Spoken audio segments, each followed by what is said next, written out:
This time मतलब इस समय या फिर अब की बार। फर्स्ट एग्जांपल है, it will be raining at this time tomorrow. कल इस समय बारिश होगी। It will be raining at this time tomorrow. कल इस समय बारिश होगी। सेकेंड एग्जांपल है, this time I won't spare you. अब की बार मैं तुम्हें नहीं छोड़ूंगा। This time I won't spare you. अब की बार मैं तुम्हें नहीं छोड़ूंगा। सेकेंड है, देन व्हेन। इसका मतलब होता है फिर कब। फर्स्ट एग्जांपल है, then when he went home. फिर कब या फिर जब भी होता है देन व्हेन का मतलब फिर जब वह घर गया या फिर कब वह घर गया। Then when he went home, फिर जब वह घर गया। सेकेंड एग्जांपल है, I will start making the cake then when I am done you can come and decorate it. मैं केक बनाना शुरू कर दूंगी, जब मेरा काम पूरा हो जाए तो तुम आ सकते हो और इसे सजा सकते हो। I will start making the cake then when I am done you can come and decorate it. मैं केक बनाना शुरू कर दूंगी, जब मेरा काम पूरा हो जाए तो तुम आ सकते हो और इसे सजा सकते हो। नेक्स्ट है, अगला है स्ले। स्ले का मतलब होता है या तो टूटना, मार डालना, हत्या करना या फिर कत्ल करना। फर्स्ट एग्जांपल है, it's cruel to slay an animal. किसी जानवर को मारना क्रूरता है। It's cruel to slay an animal. किसी जानवर को मारना क्रूरता है। सेकेंड एग्जांपल है, together we are slaying our self doubt and working towards our dreams. हम साथ मिलकर अपने आत्मसंदेह मतलब कि सेल्फ डाउट, आत्मसंदेह को ख़त्म कर रहे हैं और अपने सपनों की दिशा में काम कर रहे हैं। Together we are slaying our self doubt and working towards our dreams. हम साथ मिलकर अपने आत्मसंदेह को ख़त्म कर रहे हैं और अपने सपनों की दिशा में काम कर रहे हैं।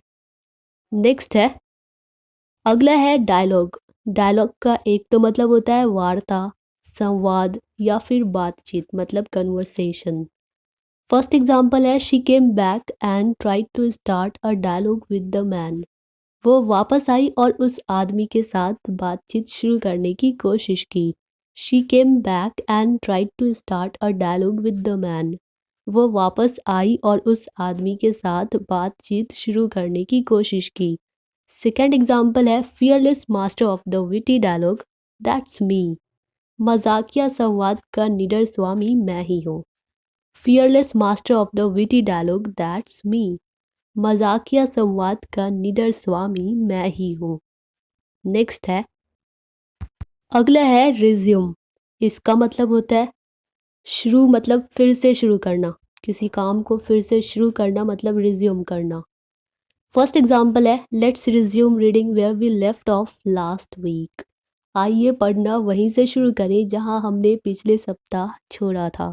Let's resume reading where we left off last week. आइए पढ़ना वहीं से शुरू करें जहां हमने पिछले सप्ताह छोड़ा था। सेकेंड एग्जाम्पल है, will stop now and resume at 4 o'clock। हम अभी रुकेंगे और 4 बजे फिर से शुरू करेंगे। विल या फिर वी विल या we shall stop now and resume at 4 o'clock। हम अभी रुकेंगे और 4 बजे फिर से शुरू करेंगे। नेक्स्ट है, अगला है अटेम्प्ट। अटेम्प्ट करना मतलब कोशिश करना, प्रयास करना, एफर्ट करना। फर्स्ट एग्जाम्पल है, we both made an attempt to be friendly despite recent arguments. हम दोनों ने हालिया विवादों के बावजूद मतलब रिसेंट आर्ग्यूमेंट्स मतलब कि हाल ही में जो हमारी बहस हुई उसके बावजूद मित्रतापूर्ण रहने का प्रयास किया मतलब मिलनसार मिलजुल कर रहने की कोशिश की। अटेम्प्ट मतलब कि कोशिश करना। We both made an attempt to be friendly despite recent arguments. हम दोनों ने हालिया विवादों के बावजूद मित्रतापूर्ण रहने का प्रयास किया। सेकेंड एग्जाम्पल है, he attempted to climb the mountain but had to turn back due to bad weather. उन्होंने या फिर उसने पहाड़ पर चढ़ने का प्रयास किया लेकिन ख़राब मौसम के कारण उन्हें वापस लौटना पड़ा।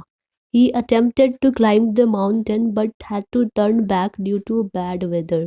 उन्होंने पहाड़ पर चढ़ने का प्रयास किया लेकिन ख़राब मौसम के कारण उन्हें वापस लौटना पड़ा। नेक्स्ट है, अगला है लेसन। इसका मतलब होता है पाठ, जो हमारी बुक का भी लेसन होता है, मतलब पार्ट 1, पार्ट 2, या फिर होता है सबक। फर्स्ट एग्जाम्पल है, the first lesson in driving is how to start the car. Driving का पहला सबक यह है कि कार को कैसे स्टार्ट किया जाए, मतलब कैसे चालू किया जाए। The first lesson in driving is how to start the car. Driving का पहला सबक यह है कि कार को कैसे स्टार्ट किया जाए। सेकेंड एग्जाम्पल है, the accident taut him an important lesson. दुर्घटना ने उन्हें या फिर उसे एक महत्वपूर्ण सबक सिखाया। The accident taut him an important lesson. दुर्घटना ने उन्हें एक महत्वपूर्ण सबक सिखाया। नेक्स्ट है स्टेटस। स्टेटस का मतलब एक तो होता है औकात, हैसियत, रुतबा, स्थिति या फिर हालत। फर्स्ट एग्जाम्पल है, can I ask you about your marital status. क्या मैं आपसे आपकी वैवाहिक स्थिति के बारे में पूछ सकता हूँ, मतलब कि क्या मैं ये पूछ सकता हूँ कि आप शादीशुदा है या नहीं। Can I ask you about your marital status. क्या मैं आपसे आपकी वैवाहिक स्थिति के बारे में पूछ सकता हूँ। सेकेंड एग्जाम्पल है, women have very little status in many countries. कई देशों में महिलाओं की स्थिति बहुत कम है, मतलब कि रुतबा उनका बहुत कम है। Women have very little status in many countries. कई देशों में महिलाओं की स्थिति बहुत कम है। नेक्स्ट है स्वेल। स्वेल का मतलब होता है सूजन या सूजना, फुलाव या फिर फुलन। फर्स्ट एग्जाम्पल है, the seeds will swell when. इसे इमर्ज्ड नहीं पढ़ना, इसे पढ़ना है अमर्ज्ड। इन वाटर, पानी में डूबने पर बीज फूल जाएंगे। The seeds will swell when emerged in water. पानी में डूबने पर बीज फूल जाएंगे। सेकेंड एग्जाम्पल है, हर ब्रोकन एंकल स्वेल बैडली। उसका टूटा हुआ टखना, जिसे घुटी का भी कहा जाता है, उसका टूटा हुआ टखना बुरी तरह सूज गया। हर ब्रोकन एंकल स्वेल बैडली। उसका टूटा हुआ टखना बुरी तरह सूज गया। थर्ड एग्जाम्पल है, देयर फेसेस में स्वेल अप। उनके चेहरे सूज सकते हैं। देयर फेसेस में स्वेल अप। नेक्स्ट है एडमायर। इसका मतलब होता है प्रशंसा करना, तारीफ करना, अप्रिशिएट करना। फर्स्ट एग्जाम्पल है, I admired him for his determination. मैंने उनके दृढ़ संकल्प के लिए उनकी प्रशंसा की। I admired him for his determination. मैंने उनके दृढ़ संकल्प के लिए उनकी प्रशंसा की। सेकेंड एग्जाम्पल है, I really admire people who can work in such difficult conditions. मैं वास्तव में उन लोगों की प्रशंसा करता हूँ जो ऐसी कठिन परिस्थितियों में काम कर सकते हैं। I really admire people who can work in such difficult conditions. मैं वास्तव में उन लोगों की प्रशंसा करता हूँ जो ऐसी कठिन परिस्थितियों में, मतलब ऐसे कठिन हालात में काम कर सकते हैं। डियर ऑल स्टूडेंट्स, अगर यह वीडियो आप लोगों के लिए थोड़ी सी भी हेल्पफुल रही हो, आप लोगों को पसंद आई हो, तो वीडियो को लाइक कर दीजिए और इस तरह की रेगुलर वीडियोस पाने के लिए चैनल को सब्सक्राइब भी कर लीजिए। मिलते हैं नेक्स्ट वीडियो में, तब तक के लिए bye bye and take care.